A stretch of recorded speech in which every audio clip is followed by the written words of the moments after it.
ಪ್ರಿಯ ವೀಕ್ಷಕರೇ, ನೀವು ಯಾವುದೇ ರೀತಿಯಾದ ಅಲ್ಲಿನ ತೊಂದರೆಯಿಂದ ಬಳಲುತ್ತಿದ್ದರೆ ಚಿಂತಿಸಬೇಡಿ. ಪಾವಗಡ ಪಟ್ಟಣದ ಟೋಲ್ಗೇಟ್ ಬಳಿ ಇರುವ ಬಳ್ಳಾರಿ ರಸ್ತೆಯ ಮಾರ್ಗದಲ್ಲಿ ನೂತನವಾಗಿ ಡಾಕ್ಟರ್ ಟೀತ್ ಡೆಂಟಲ್ ಕ್ಲಿನಿಕ್ ಅನ್ನು ಪ್ರಾರಂಭಿಸಲಾಗಿದೆ. ಒಮ್ಮೆ ಭೇಟಿ ಕೊಡಿ.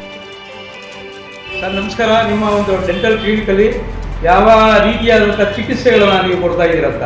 ನಮಸ್ಕಾರ, ನಮ್ಮ ಹೆಸರು ಡಾಕ್ಟರ್ ಉಜ್ವಲ್ ಅಂತ. ಇದು ನಮ್ಮ ಡಾಕ್ಟರ್ ಟೀತ್ ಡೆಂಟಲ್ ಕ್ಲಿನಿಕ್ ಅಂತ ನೋಡ್ತಾ ಇದ್ದೀರಲ್ಲ. ಸೊ ಇಲ್ಲಿ ನಾವು ಎಲ್ಲ ಥರದ ಬೇಸಿಕ್ ಡೆಂಟಲ್ ಟ್ರೀಟ್ಮೆಂಟ್ಸ್ ಹಾಗೂ ಅಡ್ವಾನ್ಸ್ ಡೆಂಟಲ್ ಟ್ರೀಟ್ಮೆಂಟ್ಸನ್ನು ಪ್ರೊವೈಡ್ ಮಾಡ್ತಾ ಇದ್ದೀವಿ. ಎಲ್ಲ basic checkups, X ray dental checkup ಹಾಗೂ ಸಣ್ಣ ಪುಟ್ಟ ಫಿಟ್ಟಿಂಗ್ಸ್ ಅಲ್ಲಿ ತೆಗೆಯೋದಾಗಲಿ, ಡೆಂಟಲ್ ಇಂಪ್ಲಾಂಟ್ಸ್ ಆಗಲಿ ಪ್ರತಿಯೊಂದನ್ನು ನಾವಿಲ್ಲಿ ಪ್ರೊವೈಡ್ ಮಾಡ್ತಾ ಇದ್ದೀವಿ. ಅದರ ಜೊತೆಗೆ ಸಣ್ಣ ಮಕ್ಕಳ ಹಲ್ಲಿನ ಚಿಕಿತ್ಸೆ ಕೂಡ ಮಾಡಲಾಗುತ್ತೆ.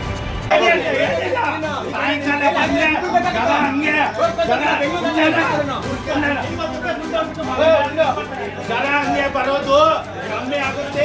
ಕಣ್ಣೀರ್ ಬಟ್ಟೆ ಹಾಕಿ ಸಾಯ್ತು ನನ್ನ ಮಗನ್ನ, ಸಾಯ್ತು ಸಾಯ್ತು ಅಂತ ಇದು ಮಾಡಿದ್ರು. ಸೋಮವಾರ ಸಾಯಂಕಾಲ ಬಂದ್ಮೇಲೆ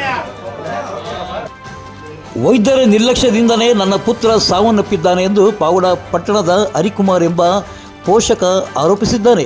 ಪಾವಗಡ ಪಟ್ಟಣದ ಕೋಟೆ ಆಂಜನೇಯ ಸ್ವಾಮಿ ಬೀದಿಯಲ್ಲಿ ವಾಸವಾಗಿರುವ ಡ್ರೈವರ್ ಕೆಲಸ ಮಾಡುವ ಹರಿಕುಮಾರ್ ಮತ್ತು ಕಲಾವತಿಯ ದಂಪತಿಗಳ ಏಕೈಕ ಪುತ್ರ ಕರುಣಾಕರ್ 7 ವರ್ಷ ಡೆಂಗು ಜ್ವರದಿಂದ ಸಾವನ್ನಪ್ಪಿರುವ ಘಟನೆ ಮಂಗಳವಾರ ರಾತ್ರಿ ಜರುಗಿದೆ. ಬನ್ನಿ, ಹಾಗಾದರೆ ಇವತ್ತು ಪೋಷಕರು ಯಾವ ರೀತಿಯಾಗಿ ವೈದ್ಯರ ವಿರುದ್ಧ ಆರೋಪ ಮಾಡ್ತಾ ಇದ್ದಾರೆ ಅನ್ನೋದನ್ನ ನಾವೀಗ ನೋಡೋಣ. ಕರ್ಕೊಬಂದ್ಗೆ ಇಲ್ಲಿಗೆ ಇವರು ಸುಧಾಕರ್ ರೆಡ್ಡಿ ಹಾಸ್ಪಿಟ್ಲಿಗೆ ಕರ್ಕೊಬಂದು ಒಳಗಡೆ ತೋರಿಸಿದ್ವಿ. ಜ್ವರ ಜಾಸ್ತಿ ಆಯ್ತಂದ್ರು. ಜ್ವರ ಜಾಸ್ತಿ ಆಯ್ತಂದ್ರೆ ಬೆಡ್ ಚೆಕಪ್ ಬರೆಸ್ತೀನಿ ಅಂದರು. ಬೆಡ್ ಚೆಕಪ್ಪು ಇಲ್ಲೇ ತೋರಿಸ್ದೆ, ಆ ರಿಪೋರ್ಟ್ ಐತೆ. ಅದೇನೋ ಡಿಂಗು ಜ್ವರ ಅಂದರು. ತಿರ್ಗಾ ಬೆಡ್ ಲೈಟ್ ಲಕ್ಷ ಕಮ್ಮಿ ಐತೆ ಅಂದರು. ಆಯ್ತಾ ಅಂದೆ. ಏನಪ್ಪ ನೋಡ್ಕೊತೀನಿ, 3 ದಿನ ಗ್ಲುಕೋಸ್ ಬಾಟ್ಲ್ ಹಾಕ್ಸ್ಬೇಕು ಅಂದ. ಆಯ್ತಾ ಹಾಕ್ರಿ ಅಂದೆ. ನಾವು ಕೇಳಿದ್ವಿ, ಹಾಕ್ತೀವಿ ಅಂದರು. ಫಸ್ಟ್ ದಿನ ಹಾಕ್ಸ್ಕೊಂಡು ಹೋದ್ವಿ. ಫಸ್ಟ್ ದಿನ ಅದೇ ಸೋಮವಾರ ಹಾಕ್ಸ್ಕೊಂಡು ಹೋದ್ಮೇಲೆ ಮನೆಗೆ ಕರ್ಕೊಂಡು ಹೋದೆ.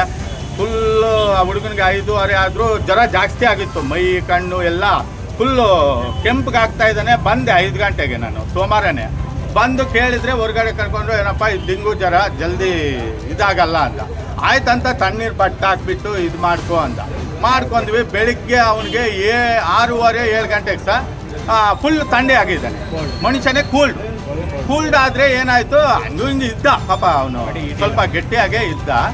ಆಯಿತು ಅಂತ 10:30ಗೆ ಹೋಗ್ಬೇಕು ತಿರ್ಗಾ ಗ್ಲುಕೋಸ್ ಬಾಟ್ಲಿ ಹಾಕ್ಸಕ್ಕಂತ 10:30 11 ಗಂಟೆಗೆ ಬಂದವು ಸರ್. ನಿನ್ನೆ ಮಂಗಳವಾರ ಬಂದ್ವಿ. ಬಂದಿದ್ದ ತಕ್ಷಣ ಒಳಗಡೆ ಕರ್ಕೊಂಡ್ರು, ನೋಡಿಬಿಟ್ಟು ಇನ್ನೊಂದು ಹಾಕೋಣ ಅಂದರು. ತಣ್ಣಗೈತೆ ಸರ್, ತಣ್ಣಿ ಜಾಸ್ತಿ ಐತೆ, ಮನುಷ್ಯ ತಳ್ಳಗಿದ್ದಾನೆ, ಫುಲ್ಲು ಹಂಗಿದ್ದಾನೆ ಅಂದರು. ಹಾಕಿದ್ರು ಅವರು. ಏನು ಪರವಾಗಿಲ್ಲ, ಇದೇನು ಆಗುತ್ತಾ ಅಂತ ಅವರೆಲ್ಲ ಹೇಳಿದ್ರು. ನಾವು ತಿರ್ಗಾ ಮನೆಗೆ ಕರ್ಕೊಂಡು ಹೋದ್ವಿ. 11 ಗಂಟೆ 12 ಗಂಟೆ ಮೇಲೆ ಕರ್ಕೊಂಡು ಹೋಗ್ಬಿಟ್ಟು ಕರೆಕ್ಟಾಗಿ 4 ಗಂಟೆಗೆ ಎದ್ದೋಳ್ದ ಹುಡುಗ. ತಿನ್ಸ್ಬೇಕಲ್ಲ, ಮಡ್ಕೊಂಡಿದ್ದು. ಎದ್ದೋಳಿದ್ರೆ ಹಿಂಗೆ ಕೂಡ್ಸಾಕೋ, ಎದ್ದೋಳಕ್ಕೆ ಕೂಡ ಆಗ್ತಾಯಿಲ್ಲ ಸರ್ ಅವ್ನಿಗೆ. ಹಿಂಗೆ ಕೂಡಿಸಿದ್ರೆ ಆ ಕಡೆನೇ ಬಿದ್ದೋಗ್ತಾ ಇದ್ದಾನೆ, ಈ ಕಡೆ ಬಿದ್ದೋಗ್ತಾನೆ. 5:30 5 ಕಾಲು ಕರ್ಕೊಂಡು ಬಂದುಬಿಟ್ವಿ. ಬಂದಿದ್ಮೇಲೆ ಇವ್ರು ನೋಡಿಬಿಟ್ಟು ದಮ್ಮನ ಬೆಂಗಳೂರು ಅಂದರು. 5:30 ಮೇಲೆ ಬೆಂಗಳೂರು ಅಂದರು. ನಮ್ಮ ಕಾಲಕ್ಕೆ ಆಡಲಿಲ್ಲ. ಆಯಿತು ಅಂತ ಚೆನ್ನಾಗಿದ್ದಾನೆ, ಏನು ಪರವಾಗಿಲ್ಲ.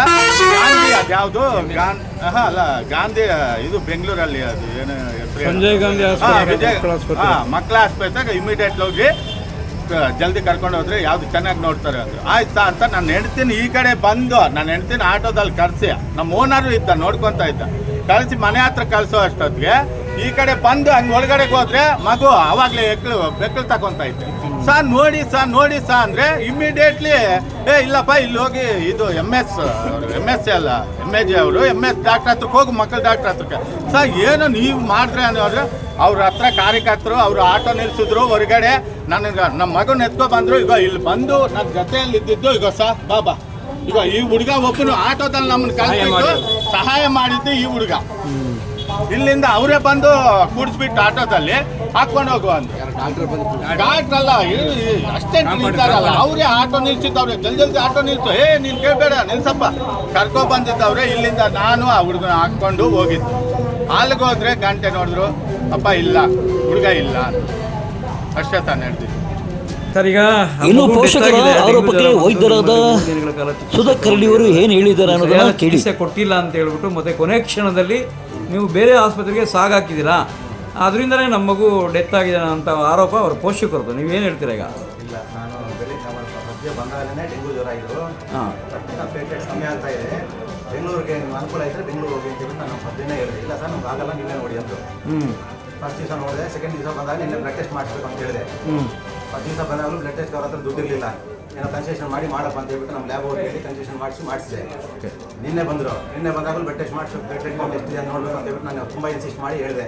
ಇಲ್ಲ ಸರ್ ನಮ್ಮ ಹತ್ರ ದುಡ್ಡಿಲ್ಲ ಸರ್, ನಾಳೆ ಬರ್ತೀವಲ್ಲ ಸರ್ ಅಂತ ಅವ್ರ ಅಪ್ಪ ಇದ್ದಾರೆ, ಬೇಕಾದ್ರೆ ಬಂದು ಕರೆಸಿ ನೋಡಿ ಕೇಳಿಸಿ ನಾಳೆ ಬರ್ತೀವಿ ಅಂದರು. ನನಗೆ ಇದು ಮಾಡಿದ್ರೆ ಇನ್ನೇನು ಮಾಡೋದು ಅಂತ ಹೇಳ್ಬಿಟ್ಟು ನನಗೆ ನೋಡಿ ಕಳಿಸ್ದೆ. ಮತ್ತು ಸಾಯಂಕಾಲ ಬಂದಾಗ ನೋಡಿ ನಾನು ರೆಫರ್ ಮಾಡಿದೆ. ಮನೆ ಆ್ಯಕ್ಚುಲಿ ಫಸ್ಟ್ ಡೇನೇ ಹೇಳಿದೆ. ನಿನ್ನೆ ಬಂದಾಗ ನಿನ್ನೇನೋ ಬ್ಲಡ್ ಟೆಸ್ಟ್ ಎಷ್ಟು 4 ಸತಿ ಇನ್ಸಿಸ್ಟ್ ಮಾಡಿ ಹೇಳಿದ್ರು, ಬ್ಲಡ್ ಟೆಸ್ಟ್ ಮಾಡಿಸಲಿಲ್ಲ. ಬ್ಲಡ್ ಟೆಸ್ಟ್ ಮಾಡಿಸಿದ್ರೆ ಪ್ಲೇಟೆಡ್ ಕೌಂಟ್ ಎಲ್ಲ ಕಮ್ಮಿ ಆಗಿದ್ದಿದೆ. ಬೆಳಿಗ್ಗೆ ಹೋಗ್ರಪ್ಪ ಅರ್ಜೆಂಟ್ ಅಂತ ಹೇಳಿ ಕೇಳ್ತಾ ಇದ್ದಾರೆ. ಬ್ಲಡ್ ಟೆಸ್ಟ್ ಮಾಡಿಸಲೇ ಇಲ್ಲ. ಸರ್, ಈಗ ಮಕ್ಕಳಲ್ವಾ, ಮಕ್ಕಳ ವಿಚಾರಕ್ಕೆ ನೀವು ಸ್ವಲ್ಪ ಕೇರ್ ತೊಗೊಂಡು ಫಸ್ಟಿಗೆ ನೀವು ಮೊದಲನೇ ದಿನವೇ ನೀವು ಬೇರೆ ರೆಫರ್ ಮಾಡಬೇಕಾಯ್ತದೆ. ಬೇರೆ ಕಡೆ ಹೋಗ್ಬೇಕಂತ ಹೇಳಿದೆ. ಟ್ರೀಟ್ಮೆಂಟ್ ಕೊಡಬಾರ್ದಾಗಿತ್ತು. ಮತ್ತೆ ಬಂದಾಗಲೂ ಒಟ್ಟಿನಲ್ಲಿ ವೈದ್ಯರ ನಿರ್ಲಕ್ಷ್ಯವೋ ಅಥವಾ ಪೋಷಕರ ಸಮಯ ಪ್ರಜ್ಞೆ ಇಲ್ಲದೆಯೇನೋ 7 ವರ್ಷದ ಮುದ್ದು ಬಾಲಕ ಉಸಿರು ಚೆಲ್ಲಿದ್ದಾನೆ. ಪಾವಗಡ ತಾಲೂಕಿನ ತಾಜಾ ಸುದ್ದಿಗಳಿಗಾಗಿ ನಮ್ಮ ಚಾನಲನ್ನು ಪಾವಗಡ ಪವರ್ ನ್ಯೂಸ್ ಎಂದು ಟೈಪ್ ಮಾಡಿ ಸಬ್ಸ್ಕ್ರೈಬ್ ಮಾಡಿ. ಜಾಹೀರಾತು ನೀಡಿ ನಮ್ಮ ಚಾನಲ್ಗೆ ಬೆಂಬಲವನ್ನು ನೀಡಿ. ನಾನು ನಿಮ್ಮ ಸತ್ಯ ಲೋಕೇಶ್, ಸಂಪಾದಕರು ಪಾವಗಡ ಪವರ್ ನ್ಯೂಸ್.